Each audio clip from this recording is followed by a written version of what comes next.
Leila, because I've been a fan of you since I found this book, and I really love YA literature that engages in music, and we could talk about that quite a bit. But um, for everybody who doesn't know you, you have kind of a pretty established career as a writer, but you also do other things in the field. So tell us who you are as a professional. Yeah, I do a lot of both. So in terms of being an author, I have 8 books out there right now, 5 YA and 3 middle grade as well. And then I'm also an editor. So I worked at Penguin Random House as an acquiring editor for more than a decade. And got to edit. I edited children's books, so picture books through YA, fiction and nonfiction, and got to work with so many really great authors, probably some of whom you've talked about on your site or possibly even interviewed before. And then I left Penguin in 2018 because I was moving out to Austin, and this was before the days of remote work.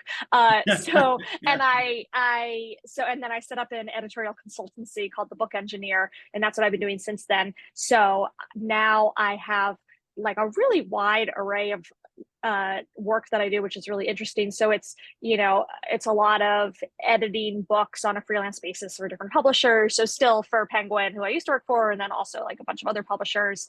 But then it's also doing some more like book development for various clients. Working with, like, sometimes agents will come to me and they'll have, they're representing a client who needs help getting their manuscript in shape. Maybe it's an author who needs some developmental editing, or maybe it's, like I worked with one, for example, that was like a toy brand, and Yeah. they had toys in stores, and they were like, we want to branch out into publishing. So what does that look like? Or one of my big clients is this right now is this women's sports brand called Together, and they produce movies and TV, and they were like, we want books too. So like, what do books look like that are focused on women's sports and telling those stories? And so then I like get to create books for them. So yeah, so it's editing, it's writing, it's just like coming up with ideas for books. It's kind of like I say, I like do whatever it takes to make a book exist. Yeah, well, and that sometimes can be a lot, right? To make a book Yeah. exist, it's Yes. it can be a lot. It's I admire, like when I did graduate work and I came back, I still owed my school district 3 years before I could jump to higher ed. So I was in the Yeah. classroom 25 years, and then when I got my first job at LSU and I was leaving, I told my good friends, I said, if I'm back in 3 years, it simply means I can't write. It doesn't mean I didn't like the weather in Baton Rouge. It doesn't mean I didn't like gumbo. It means I Yeah. can figure out how to be an academic writer, to move from a Yeah. classroom teacher to do that. And I'd been trained well, but it Hmm. was a little terrifying, right? To go there and know that you had to have articles that people wanted to publish, and Yeah. do that kind of work. And so it can be, writing of any time, I think, is a lot of hard work, and it can be terrifying for people who have really good ideas and even talent, but breaking in can be tough. Yeah. And I do, I struggle with that. It's not, I feel like so much about this career is not things where you figure it out once and then you're all set. Uh, it's not like once you figure out how to get published, then you can just publish anything you want. Like, I still get rejections. And it's not like once you figure out how to write a book, then then you're capable of writing any book. Like, writing the other books is still hard because they're different books. Yeah, I just interviewed a couple that were both have independent careers, and they decided to write a novel together, right? Yeah. And they put a draft, and neither one of their publishers, both different publishers' house, wanted it. Right. Yeah. So then they had to shop it around, which they successfully did. But I think, Good. that just goes to show you, you can even have a track record with Hmm. somebody and you do something different and they may not be interested at all, right? Yeah, absolutely. And it's frustrating because you want that sort of like, you want to build that relationship with the publisher, and you want that sort of trust and stuff like that. But also, having worked on the editorial side for so long, I do get it. I definitely Yeah. had authors where, I had worked with them before and they'd come to me with something new and I'd be like, we can't do that. And that's unfortunate because it's not about them. It's like, I love working with you, but like, I can't, for Yeah, whatever I reason, can't can't do that. publish this next book. Yeah. How do you divide your time? Because I find it fascinating because I only know a couple of other people that are in your position, and there may be more than I know of, who are kind of in the editing world, but are Yeah. also being a Yeah. thriving career as an author, right? So how do you divide your time in a really logistical way? Do you say, Yeah. this part of the week is I'm the creative writer, and this part Hmm. of the week I'm the consultant and the taskmaster? Yeah. Yeah. Um, it can it can vary a bit. So it's helpful for me to have distinct spaces. Like, I started my writing career while I was a full-time editor at Penguin. And uh, so it was very easy there that like when I was in the office, I was an editor. And then when I was at home, I was a writer. And so trying to, even though I no longer work in an office, I work in this study slash guest room. I still try to have those separations of space because otherwise it's so easy to get distracted by, particularly it's like writing your own books takes so much focus and it takes so much time. It's you're looking at and inspiration, I'm going to say, it's a a very like sort of long, very deep thought process. And that can be scary to go into and hard to go into. And when you have, when it's like, oh, I just got in this client's manuscript and I need to edit it and there's a deadline and there's a paycheck. And, it's really easy to be like, well, then I'll do that. Cause like that, that seems more approachable. It's more Right. tangible. It's like, all that stuff. But then, if you do that every time, then eventually you're never writing your own stuff. So which is definitely something that I have, that I've struggled with. But like I have ideas. I love to write. It's like I have things I want to say. But yeah, making that time and space for yourself is really challenging. And I don't think that's unique to my dual career, right? Like I think that's anybody who, most people who are writers still have other, uh, they have other responsibilities, and those other responsibilities are always going to seem more approachable than writing your book. Yeah, that it was, for an academic, it's, oh, this needs to be graded, or this class needs to be Right. prepped. And so you do that. Yeah. Or if It's the you're, same thing. and there's a lot of young adult authors who are teachers of some kind or another. So they've Yeah. either got to stay at school an hour later and write for an hour, or they've got to get up early and, write. And they have to find out kind of what works for them. When you do have that task and Hmm. you're writing creatively, are Yeah. you 2 hours a day, 1,000 words at every sit Hmm. down? What's your Hmm. writing process look like? It's, yeah, I'm definitely better with setting time for myself than word count, because if I say like, all right, you have as long as you need to get to 1,000 words, I will waste so much time. So it's much better to say like you have, as you said, like you have 2 hours and produce whatever it is you can produce in 2 hours.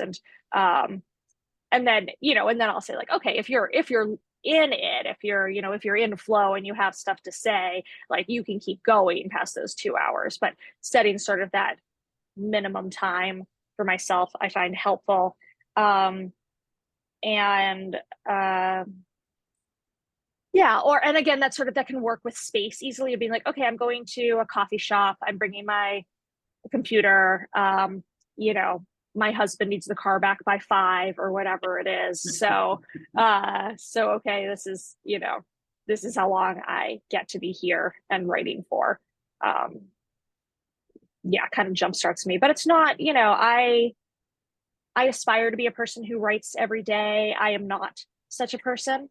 Like today, I probably won't. Today, I have a bunch of meetings here. I have some editorial work that needs to get done. I have plans tonight. I'm probably not going to write anything today. That's Yeah, the reality of it.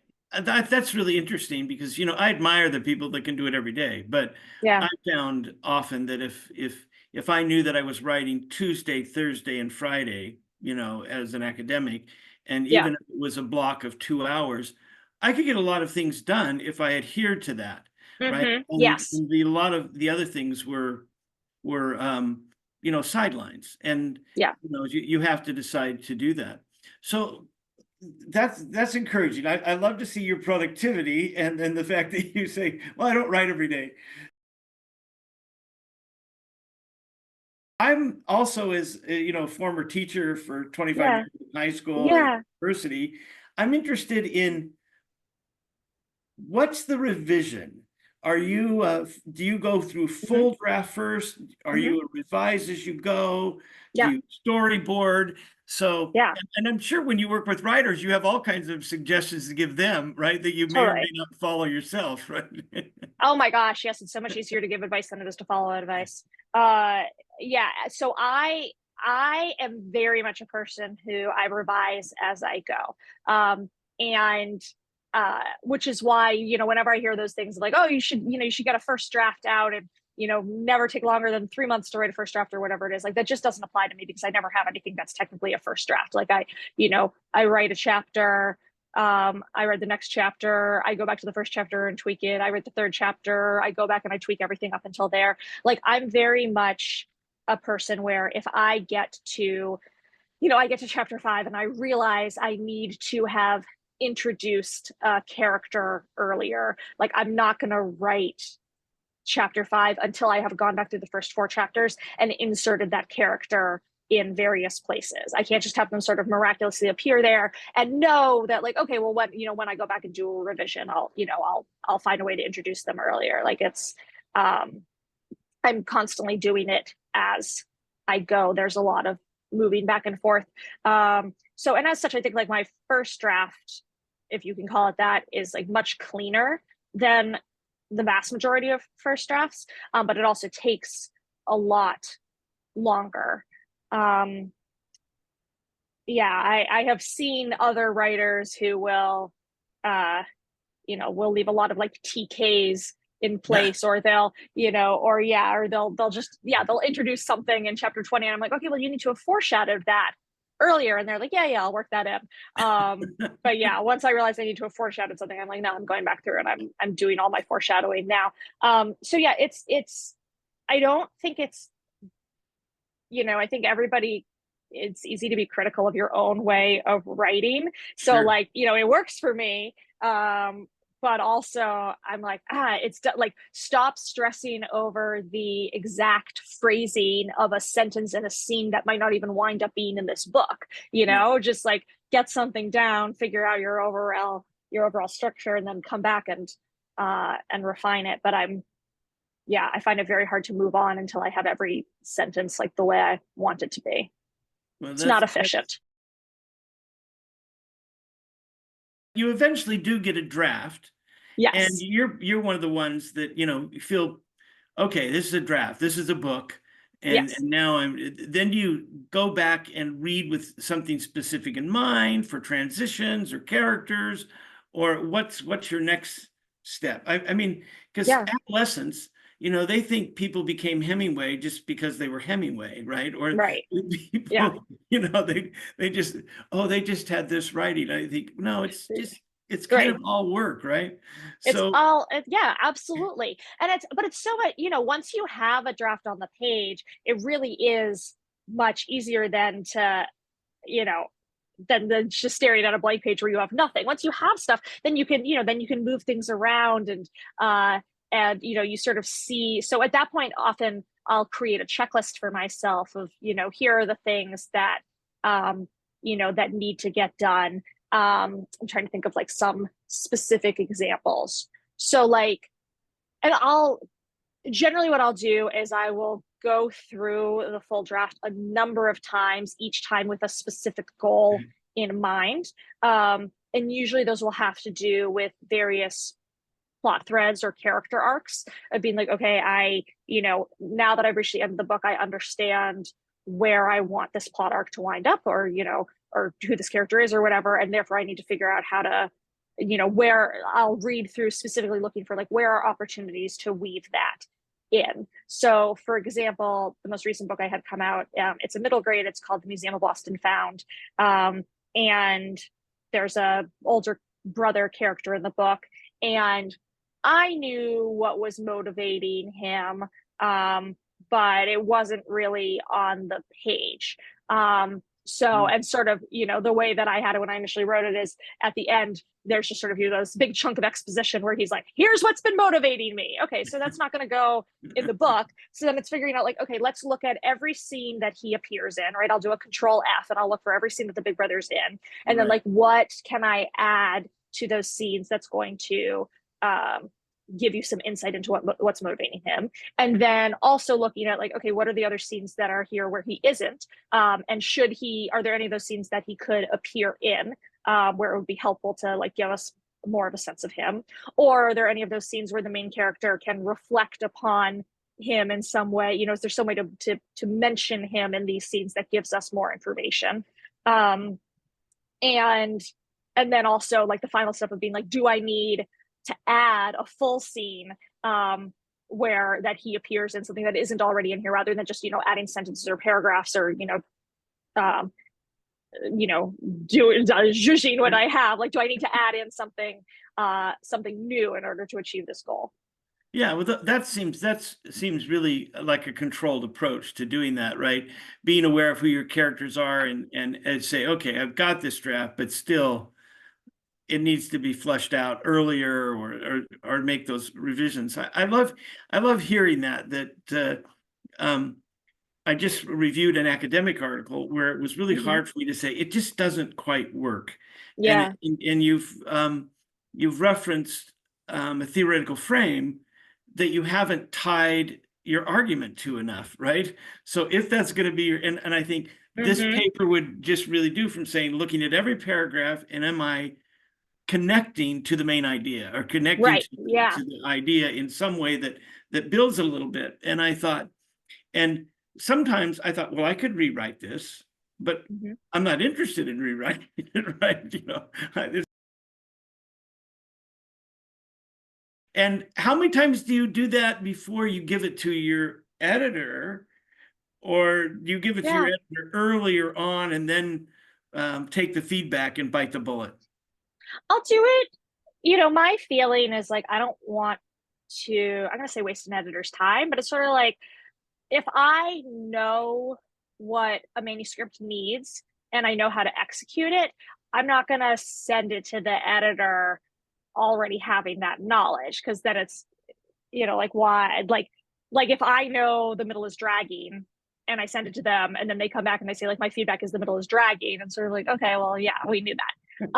If I really can't figure it out, then I might send it to them and say, listen, the middle is dragging, and here are some things I've tried in order to pick up the speed there. But like, I can't, I'm not sure what it is. And then maybe they'll have ideas, we can talk it through. Though sometimes they'll just come back and they'll be like, the middle is dragging. I'm like, no, I know, that's what I said. Like, I sent it to you because I hoped you'd have a solution, because but it's like, yeah, I feel like I don't send something on to an editor until I have tried everything that I know to try. But then I'll go through and I'll do the same process once I have their feedback. It's just that then the to-do list that I'm reading with comes from them rather than coming from myself. And I like, one anecdote I'll say, since you held up "The Song Will Save Your Life" earlier. So there's a romance plot line in that, and where she has a relationship with this older guy who seems like very cool, and and there are many valuable things that she gets out of that relationship, but then by the end of the book, like, it's run his course and he's not everyone who he seemed to be. So I tried some versions of the book where where they end up happily ever after together. And I was like, it really doesn't feel like, it's just not right. It's, um, that's not, it felt so hand of the author trying to construct something that just wasn't there. I was like, they don't end up together, and that's fine. That's sort of the point. So, okay, but then I sent it into my editor, and she was like, I think you're right that they don't wind up together, but she was like, I still want to feel like there's some romantic hope for our main character. And so then I came up with the idea to add this entire other character who winds up being Harry in the book, of like, this sort of other, not a boyfriend, not a partner, but sort of a romantic potential for the future. And so then I was going through, so she said, we want to see this, this possibility there. And I was like, okay, my answer to that is going to be this character named Harry. And then I created who he was. And then I was like, all right, now I'm going through specifically reading with like, I need to create him in this Harry in a book. And few so places. how do I do that? Where does he go? And you wouldn't know now, it's like, if you read it now, you would have no way of knowing he wasn't in there from the beginning. Yeah, this is a great book, and if people Thank you. don't know it, they should find it. And if people who are reading YA are interested in the music world as well, they should do it. And the point you make, Elsie, the main character, it's like she struggles in every aspect of her life, as hard as she works and as bright as she is, to make it fit, right? But Yeah. then in this underground DJ world, um, she's having success. And as you say, the counterpoint, if everybody has a casual interest in the DJ that kind of first mentors her, you think, oh, this guy's got it all together. And then Right. you have 2 or 3 scenes where you realize his apartment, he doesn't have it all Yeah. together. And then when Yeah. she runs into him at his work, you realize, Yes. oh, he is equally struggling Yeah. Yeah. in his own world. And I Right. think that reads so well for adolescents who probably, in many of them, feel out of place 80% of the time, Yeah. right? And sometimes we don't acknowledge the 25% where they're flourishing, right? Hmm. And they don't give themselves credit for flourishing in that 20% either. So Yeah. I think you did a very, very nice job Yeah. of of building a character and then deconstructing him in a way Thank that, you.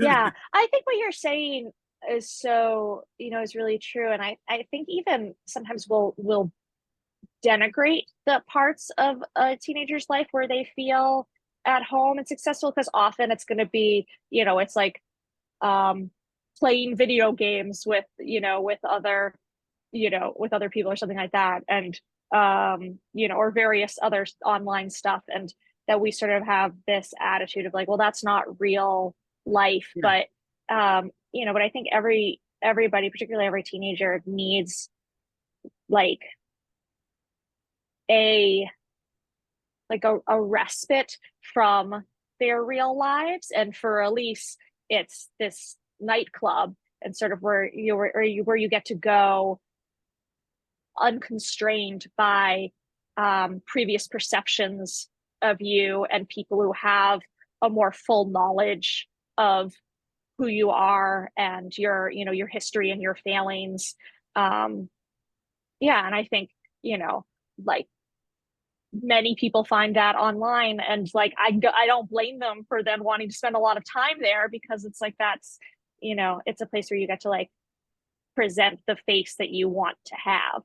yeah. And this is a really um, this song will save your life is a really great version of that, and of showing how that can work out well for a kid, with some interesting acts of grace by the parents, right? Yeah. At first, I thought, oh boy, are these parents going to be able to give her room for Right. for any of this? And And how do you so do it in a way that's believable? yeah, and I Yeah. thought, okay, this works. So what I really, as I read this book and looked at it closely again and then reached out to you, I'm interested in you maybe taking a little bit of time and talking about your other 4 young adult novels.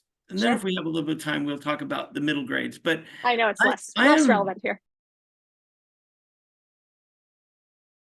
I'm really intrigued with your titles, and your cover art is really good. If you go to your website, people will see that 3 of the books look like they're edited by the same probably press and Yeah, artist, and they're really great. So maybe take a little bit of time to introduce us to these other 4 books. sure. Um, I'd love to hear, if you don't have anything nice to say. So I'm intrigued by, your other titles and the Yeah, things that are there. So give us the rundown. Give us the 1, 2, 3, 4, why you should read this book, right? sure. Yeah. Um, all right. Starting with the most recent one, I guess. If you don't have anything nice to say, is about a girl who uh she posts something offensive online, intending it as a joke, and she is canceled for that, and she loses everything. Her admission to college, her friends, her sort of everything, and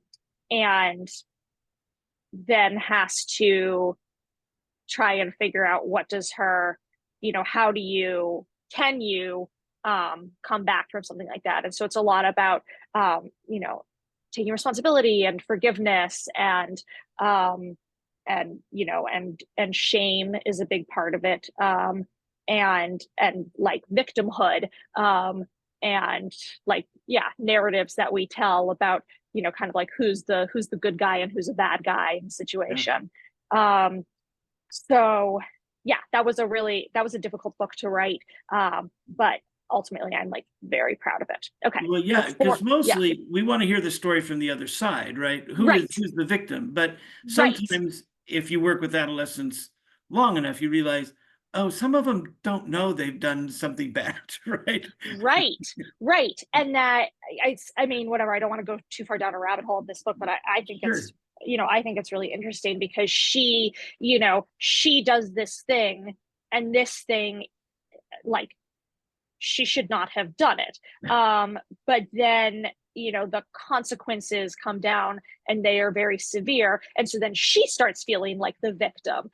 She's Yeah. like, well, okay, I did something a little bit wrong, but now all these bad things have happened to me. And like, that's not fair. And, so I think there's a lot of appeal and like sort of claiming a victim narrative. But then like, how do you, uh, but that's a very self-serving narrative, Right.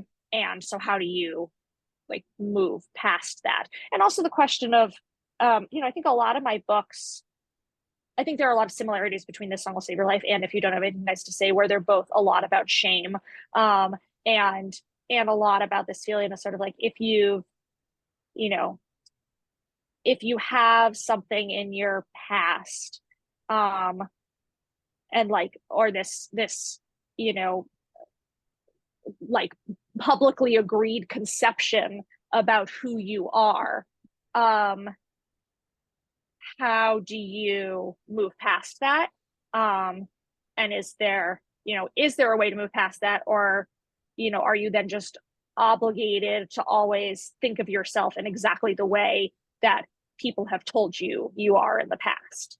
Yeah, it's hard to find the grace if people know you to reinvent yourself and do something else. It can be very difficult. Right. Yeah. Yeah. And that's, yeah, so that's something I think a lot of my books have the situation where it's like you start out in one place where there is a lot of, you know, guilt or shame or blame or, whatever it is around you. And then it's like you have to find that other place that's sort of your escape from all of that, and then find a way to like synthesize those two. So right. So that's If You Don't Have Anything Nice to Say. Tonight the Streets Are Ours is about a girl who um, feels she's like constantly giving of herself, and feels like everyone takes advantage of her, sort of takes her for granted. Um, and she finds this guy online and becomes obsessed with him, and he just seems to be leading this like, incredibly like fun and romantic and fancy and exciting life in New York City, and she's in some like podunk town where nothing ever happens. And she and her best friend set out on a sudden road trip to track down this guy. And and then of course what she finds is that the life that he presented online both is and is not true, just in the way that all of us present lives online that both are and are not true at the same time. Yeah. But it also kind of helps her learn how to create better boundaries in her own life and like stand up for herself more. Well, Yeah. that's fascinating. Because I keep thinking one of the things that's really joyous about my job is Yeah. I'm always kind of trying to experiment with authors I don't know very well, especially Yeah. now that I don't have to write academic papers as a retired guy. Yes. I can read and still maintain the blog for a while. Yeah. Is that your books, I think, need to be explored a little bit more. I think, wow, it's really great to do that. So those are good summaries. Now, was Mostly Good Girls the first one? It was. Yeah. Okay. Tell us a little bit about Mostly Good Girls, because Yeah. that's intriguing as well. It's it's funny. I was rereading Mostly Good Girls recently, which is not something I'm not like regularly sitting around and rereading my books. But Okay, that book, sure. yeah, I wrote that book 15 years ago.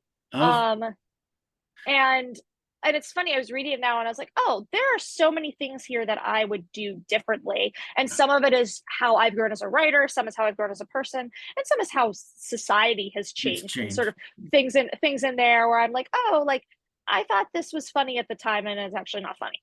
Um, but I'm still really proud of that book and really grateful to that book because it's what started my career as an author. It's just funny to think that, like, I think if you took that manuscript and you shopped it around today, a publisher would not acquire it. Not because I think publisher standards have gotten higher or anything like that. I genuinely think the landscape is different today than it was 15 years The ago, and time, what editors are looking for is different. I think that's definitely true, but it still remains a bit in print, right? Is it still Yeah, I think the ebook is for sure in print. The paperback might be in print the as well. Yeah, so it's right. I wrote it when I was like 24, 25. And it's very strongly based on my own high school right? experiences. So it's about two best friends at an all girls school, and it's a comedy. And so it started out um as just sort of a collection of short vignettes of like various Mhm. ridiculous things that happen in this extremely rarefied environment where they are. And the reason why I did that was because I had been, I graduated from college a couple years prior. And when I was in Mhm. college, I was writing a humor column for the school newspaper. It was Mhm. called Apathy in Action. And, and every 2 weeks I produced 800 words on like the topic of my choosing.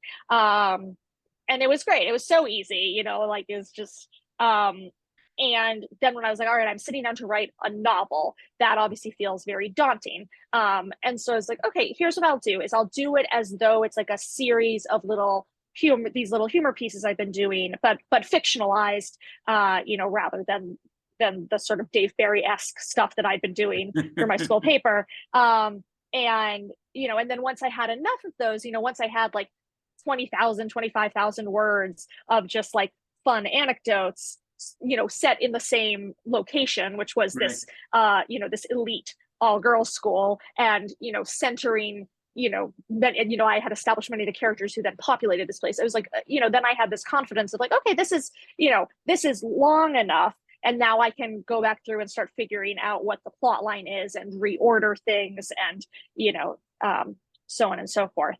And I was motivated to write the book, like the topic, because Gossip Girl was a really big thing at the Yeah, time. I yeah. don't know if you remember. And like my friends and I used to watch it on TV, and I just thought it was so ridiculous because because I went to um, a very prestigious um all girls private school, and life was just so vastly different from the way it was depicted in Gossip Girl. Like in Gossip Girl, it was all like, I don't know, like affairs with teachers and like, secret murders or whatever. And I was like, no, it's pretty much just so much homework. You want to die all the time. It's just it's a constant feel. And then like a lot of, just very like weird niche traditions that do not like, some of the stuff I just took wholesale from my high school experience. Like we had a locker in our homeroom that was the candy and tampon locker, and you just like put, the idea was anyone would just put candy and tampons in there, and then you could take whatever candy and tampons. And then one time someone got really mad because like someone had taken all of the candy out of the candy and tampons locker, and then there was this hunt to figure out like who did it, who took the last of the candy and didn't replace the candy. It's like that's absurd. And like that's not going on Gossip Girl, but like Right. that's what is actually like, and that's funny to me. Yeah. So then putting a scene like that in the book. It could be a real crisis. And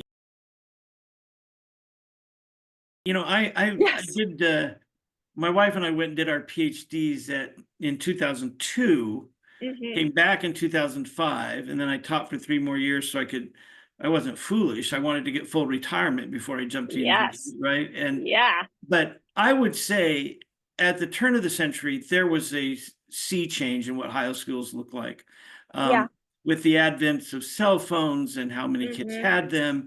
And even when I was at university from 2002 to 2005, and I came back to the same school, Mm-hmm. but even though I was from a pretty big school district, um, I was able to go back to the same school, which was a gift. And to go Yeah. back and not be the department chair and a lot of things. Yeah. And where were you? What school I was district in was Salt Lake this? City, and so in Oh, a nice. fairly Okay. big school district, but the things that had changed even in 3 years, Yeah. from standardized testing being a bigger Mm-hmm. deal, and sometimes private schools, they just don't have to worry about those things Mm-hmm. because of the Yeah. socioeconomics. Kids are going to score differently than they are in there. But I think it's somebody who has a sense of the history of the young adult novel as well from the 1960s. There's Mm-hmm. books that just can't be written in the same way. The Yes. Chocolate War isn't written in Yeah. the same way.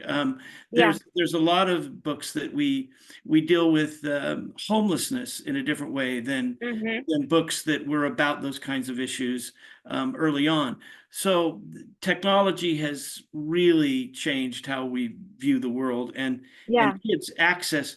Like, I have a daughter who's their middle child is going to be in the 6th grade, and Mm-hmm. do they or do they not get a phone? Well, she Yeah. desperately wants a phone, Of right? course she does. She has And at some friends that point, if have she them, but doesn't have it, yeah, she gets cut out of everything that's happening. right. So it's a real dilemma about what to Right. do, and Yeah.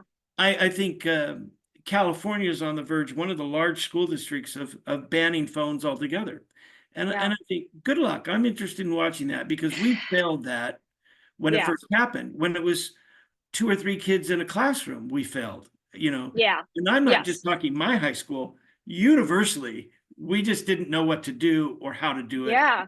We did it poorly. So I think that books that take on almost any societal tone Mm-hmm. change of when they can be published, Right.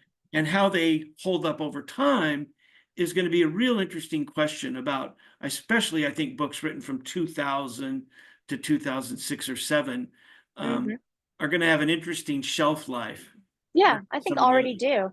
do. And it's and I don't think it's then that it's like, oh well, we just, we don't read those books anymore. We act Right. like those books never existed or anything like that. It's more like, we have to look at them with this sort of historical eye, like the way that you would read the Yeah. Chocolate War. And that's funny to think because I'm like, well, that doesn't feel like history. It was 15 years ago. That's not that long ago. Like, I whatever. But but you sort of, and it's true with a lot of media. Like one of my favorite TV shows is Arrested Development, and that's something Yeah, where I rewatched recently, and I was like, oh, like this is still funny, but like you wouldn't do this show this way today. that right. Um, and it's not that I would say to somebody like, oh, don't watch it. Your 2024 sensibilities cannot handle it or something. Yeah. I just say like, well, if you were going to watch it, uh, you have to be aware of the time in which it was made, even though Yeah. like that time wasn't that long ago. I don't know. I feel like I'm getting Yeah. Well, old enough now that I I like think, relate to. Yeah. yeah, I think when you say that, that's exactly true. And I think something like 30 Rock would be written differently. Yeah. Yes. It's about television and in the moment, but social media has changed the way that they would do those shows. They just Yeah. are not the same, right? Yeah. Is Yep. what they were doing. So that's Yeah. fascinating. So we have one more of your young adult, Past Yes. Perfect. Yeah. Okay, Past Perfect was my second book. So I sold Mostly Good Girls in a two-book deal, which was just like, I mean, if you can imagine, it was amazing. It was like the best. I mean, it was the best day of my life. I was 25 years old, and I got in a literary agent. We went on a submission with Mostly Good Girls. We had an offer from multiple publishers within 4 days or something. And wound up going with a two-book deal for more money than as a 25-year-old I could possibly conceive. I mean, it was a dream come true, and like not how the rest of my career has been, not how most careers are, but like it was a great moment. Anyway, but then you sell a book in a two-book deal, and then you have to write the second book, and you have to write it Yeah. like quite fast. And so that was, and they want the second book to be fairly similar to the first book, because the point of the two-book deal is that they're building you as Yeah. an author in this particular space for this particular audience. And so right, so I knew, I mean, all of my books I think are, have elements of humor, because like that's how Sure. I approach the world. But specifically I was like, all right, I want this to be a comedy, because that's, Mostly Good Girls I very much identified as a comedy. So Past Perfect it also draws upon an element of my adolescence, but rather than my high school, it draws upon a summer job that I had when I was 19. I worked as a historically costumed tour guide on Boston's Freedom Trail. Uh, so I wore colonial garb and like toured people around and told them about Paul Revere for $10 an hour. Uh, so and through that, I met some really interesting characters. People like, I was just there as a summer intern or whatever, but I met people who had their calling was uh, being Abigail Adams, and like Yeah. giving, professionally they were Abigail Adams. And again, much like with my high school, where I was like, that's hilarious. And I would like to see that represented in fiction. So right, so the premise of Past Perfect is that it's about a girl who works at this living history museum, based loosely on colonial Williamsburg, and like a bunch of her friends work there too, and her ex-boyfriend works there, and so there's all sorts of tension about that, and there are various cliques there. Like, all the cool girls work at the milliners, making hats, so on and so forth. And then but across the street from them is a Civil War reenactment um, uh, museum, and she starts falling for this guy who is a Civil War reenactor, but they cannot be together because they quote come from different times. Well, that sounds fascinating. Having taken kids on tours to Colonial Williamsburg and Washington Mm-hmm. D.C. and things, and walked the Freedom Trail with Boy Scouts Mm-hmm. as part of a national jamboree, all that strikes me as very funny. The conditions of that is Yeah, like really what's good. going on. I'm always interested in what's going on behind the scenes. Anytime I go anywhere where a bunch of teenagers work, I'm like, all right, like who has crushes on who? What's the situation here? When I was writing that book, I went down to Colonial Williamsburg and I got to interview a teenager who worked there, a junior reenactor is what they were called. And yeah, it was great. And I was like, okay, like tell me everything. There were all sorts of things she told me that I put in there, like how they're, how they're not allowed to wear nail polish. Of course they're not. Yeah. Or, or how they wind up with these really weird tan lines because they're out all day in the summer, but they're wearing these like, Yeah. old fashioned garb. And, so stuff like that. I wrote that all into the book. I think those are really interesting details. Or, how like, they had like a mud pit where the pigs were and they would go wading in there in order to cool off. I was like, yeah, that's going in this book. So that's fascinating. Now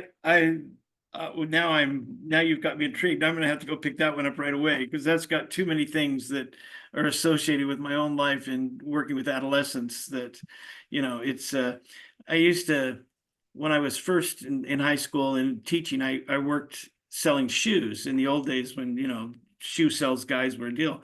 I used to think a sitcom with the back room of a shoe store would have been hilarious, Yes. but it's the kind of thing that not anybody people know that world, right? It's like Right. going back to Are You Being Served, where, the British comedy where you see it kind of out in front. Yes. But anyway, in another I life, I would love have written going. that. Yeah, I love niche communities, right? So like the nightclub and This Song Will Save Your Life, or an all girls Yeah. school and Mostly Good Girls, or Living History and Passport. And I love like going behind the scenes of something that has a particular image to outside viewers, and then when you're in it, you're like, oh yeah, no, everyone like the interpersonal dynamics here are just wild. That's what Yeah, interests me. that's fascinating.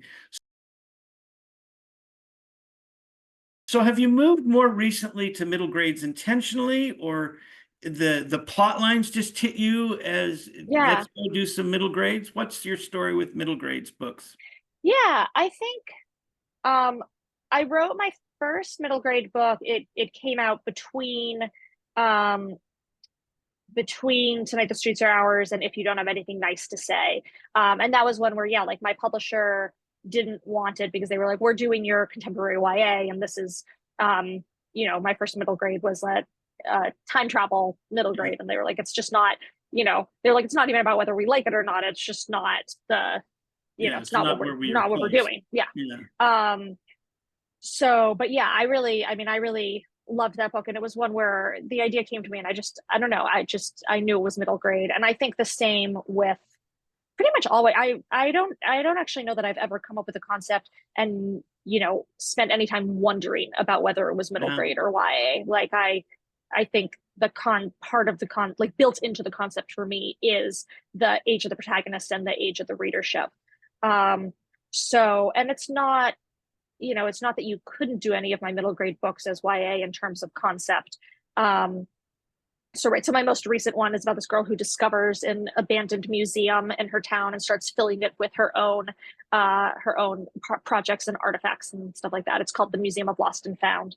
And like you could do that concept with a teen protagonist, but it never occurred to me to do so. Like I didn't even yeah. entertain the notion.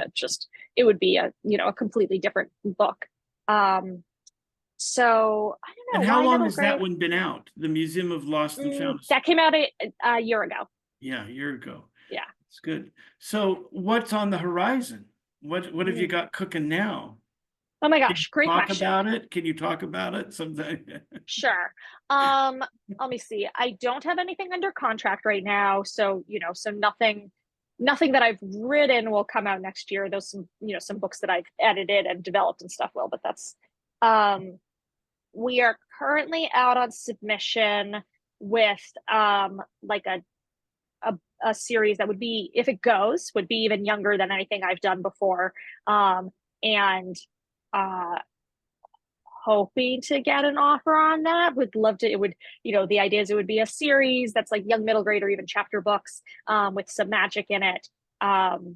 Would really love for that to happen. But Yeah, and then I'm writing two other YAs right now, both of which have concepts that I really like. The one that I'm like most involved in is also music related.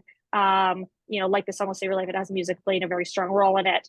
And also is very much about like, within this like niche community, where, where again, there's like just a lot of interpersonal drama. And it's sort of looking at questions of, I guess I'm going to say imposter syndrome. Though I don't know that that's like quite the right way to talk about it. But it's sort of looking at how like the ability of art and music to like transcend the individuals who create it. Yeah. Well, it sounds great. It's been so much fun talking with you. I hope we keep in touch and Yeah, run into each other at some conferences or something. I'd love that. I tend to always be at NCTE in Allen, Well, primarily for you a know what? while. Yeah, I don't have a book coming out this year, so I have no Yeah. particular reason to be at NCTE. However, it's in Boston, which is where I'm from, so there's a good chance I'll show up anyway. Yeah. That's good. Yeah, it's a great city to be in. I think my wife and I are planning on staying there for the Thanksgiving weekend. So, Oh, good. Well, you could do a tour of the Freedom Trail while you're there. Might I yeah, recommend? I need to talk with you to get new insight about how to do that, right?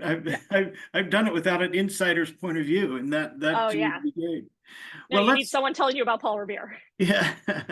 Well, let's keep in touch, and I appreciate your willingness to do the interview. It's great. Absolutely. Thank you so much for inviting me. It's been really great meeting you. Yeah, thanks. We'll be in touch. Bye-bye. All right. Thanks, Stephen. Bye.